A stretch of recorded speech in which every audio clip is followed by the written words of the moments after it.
Hello everyone, welcome to the presentation of KAE Hackathon. We are Team Keen, Sharp and Enthusiastic Mind. We are presenting our findings and the questions raised in the stage 2 of the hackathon.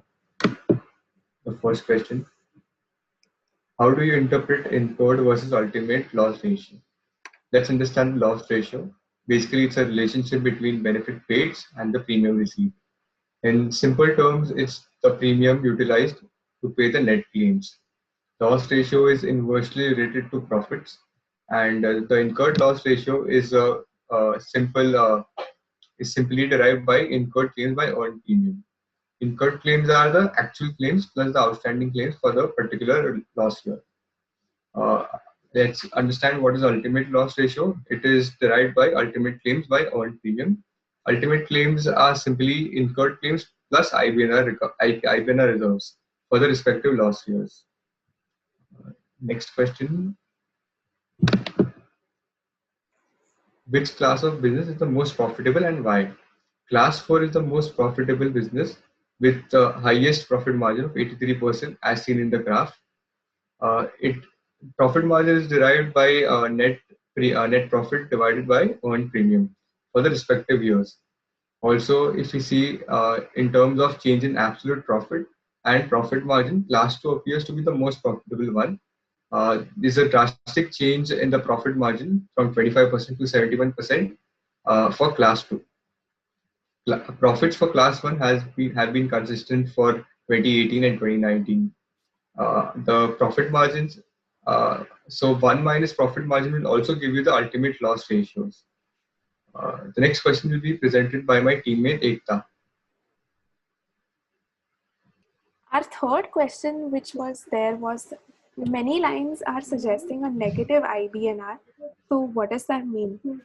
Negative IBNR means that the claims that we have, first of all, I'd say what is IBNR? IBNR is our incurred but not reported claims. So we, like Kashyap mentioned, that ultimate claims are equal to the incurred claims plus IBNR. So we can also say that IBNR is equal to the ultimate claims minus the incurred claims. Now, usually why IBNR will be negative is that the claims that have already been settled or paid have been paid for a lesser amount than what we had estimated.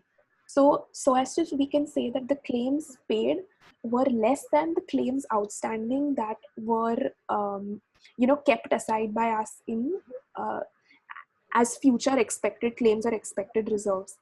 So that would be one of the primary reasons why we would get a negative IBNR figure. Another possibility is that the reserves that were kept aside were overestimated. They were more than required, or that more prudency was assumed while calculating the reserves at different points or whenever it was calculated. So more prudency means that you were more careful. You assumed that you would have larger losses and lesser amount to sort of pay those claims. So more prudence actually means being more careful. Other possible reasons why we could also get negative IBNR is because of 2-3 different sort of legal terms. So something like salvage. So salvage means that it's the value that you receive from the sale of the damaged goods of the insured person. So anything which unused or damaged goods are sold, and the amount that the insurance company receives from that is the salvage amount. Now that's not something that they had, that's actually, you can say, over and above what they had estimated for or the outstanding reserves, which means that they would probably not use the outstanding reserves, and outstanding reserves remains untouched, and they pay a lower amount because this was an amount which they have received. It's like an additional amount which they recovered, which they had not reserved for. Subrogation, on the other hand, is that any amounts that were maybe through some legal proceedings or something which were expected from a third party. So you expected from a third party that you would receive a certain amount, Similar to salvage, that you had not estimated for this amount to be received, so hence your outstanding reserves still remains high, and your paid amount includes this, but it's still not something you had, it's not paid out of your reserves. Basically, it's an additional amount which you got. So any sort of recoveries from salvage from third parties or subrogation would end up in your outstanding reserves not being used, and hence the negative IBNR, resulting in a negative IBNR.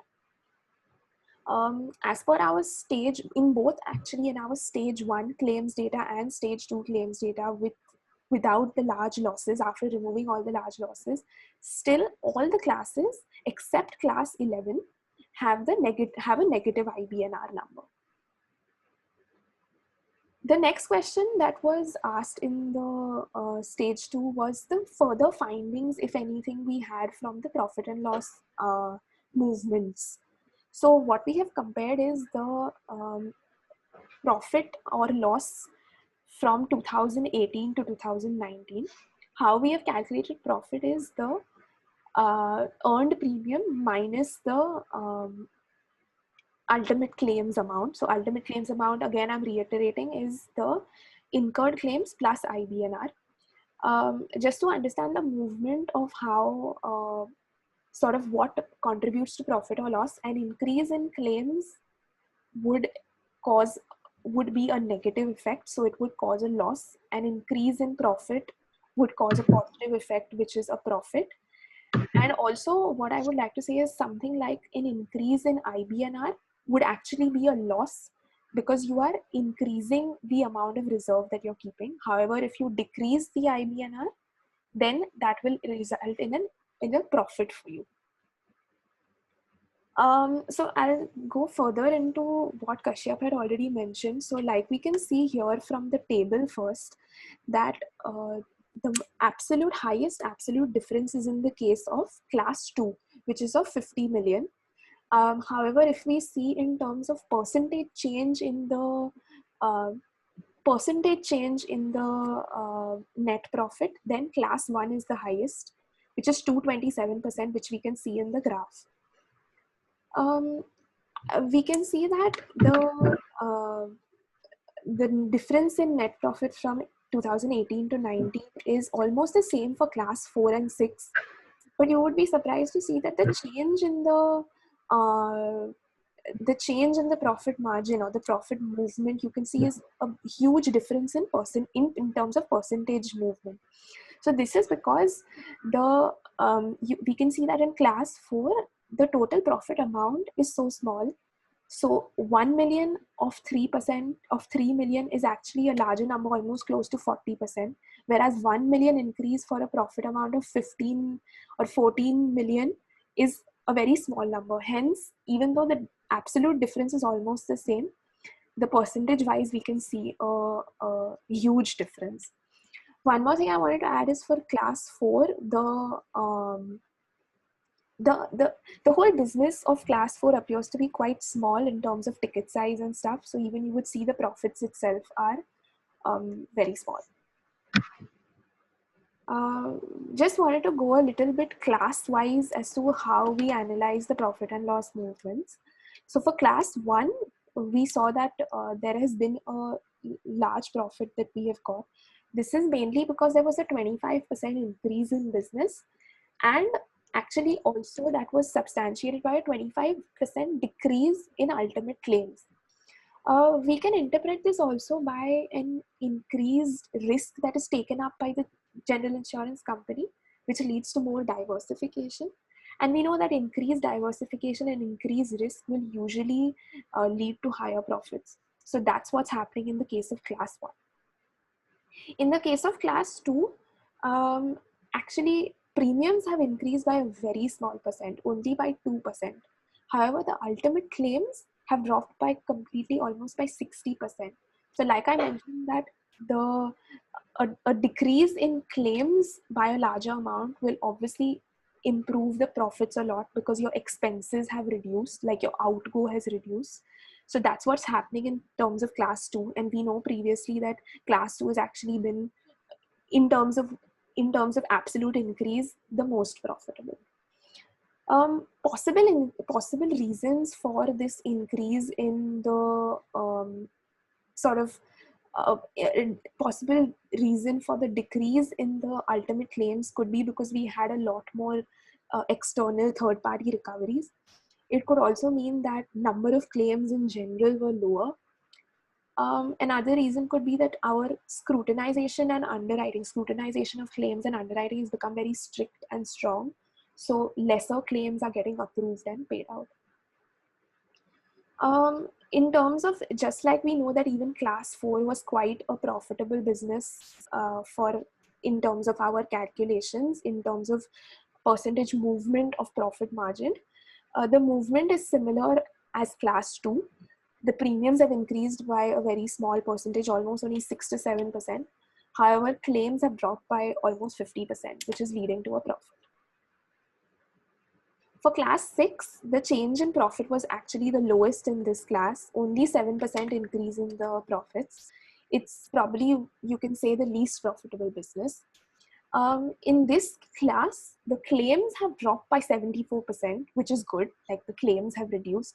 However, a very unfavorable movement of premiums is seen. A 35% decrease in new business is seen in this case, which is causing the such a low amount of profit. It's almost resulting in zero profits.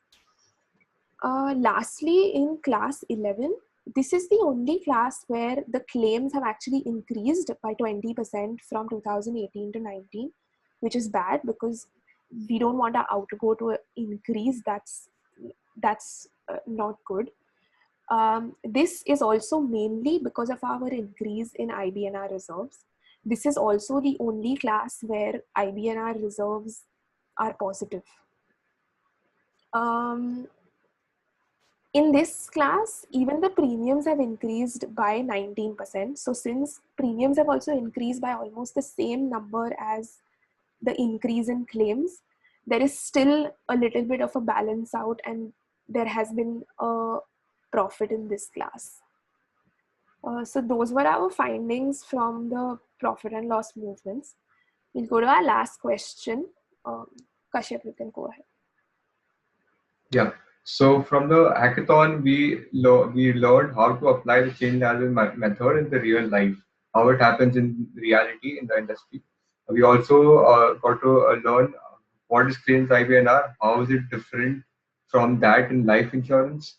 Since you are working in life insurance, we are realizing how it is different from what actually happens in the life insurance. And I've also got a good grip on get a grip on R coding.